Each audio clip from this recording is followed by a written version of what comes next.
Hi there, and welcome to part 2 of Pinball Wizardry. We've already talked about going long, so what else is there to talk about?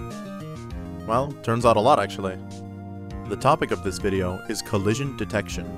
For the most part, Blight's ability to bump off of objects is pretty straightforward, but because this is Dead by Daylight, this isn't always the case. Blight has wonky collision on many different objects scattered throughout the realms, which can either be super responsive or super slippery, which allows for plays like this. What is happening here is that Blight's bump box isn't sensing any collision, whereas his collision box is sensing it. What this means is that while Blight isn't passing through walls or anything, his power isn't recognizing any sort of contact having occurred, allowing you to skim out the surface of many objects. In most cases, a more extreme angle will allow for his bump box to make contact. But then you have certain objects that are just straight up impossible to bump into, so you'll just slide and eventually go into fatigue. Ormond is infamous for having many objects with this exact property. Now, this doesn't make Ormond a bad map, it just means you have to be smart when planning out bump routes. When you chase around a slippery object, it's important to understand what it all looks like from the survivor's point of view. Being able to analyze your surroundings at a glance and form a game plan based on the properties of the environment and the tendencies of a specific survivor is what separates the good Blights from the great Blights. Although there is no replacement for experience, I've decided to compile some of the more notable props and show you all how to use them to your advantage. We'll go through a number of different realms and show off some of the more notable sliding spots. This is by no means a definitive list, but it should be enough to get you started. Most of the clips are self-explanatory, but I'll provide commentary when needed.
Building off the concept of going long, if you're ever in power and without any objects in front of you, you always have the option to bounce off of something on your side.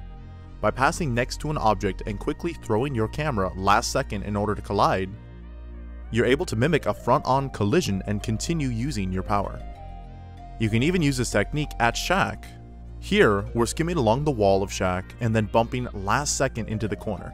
Then we sidestep past the corner and continue rushing.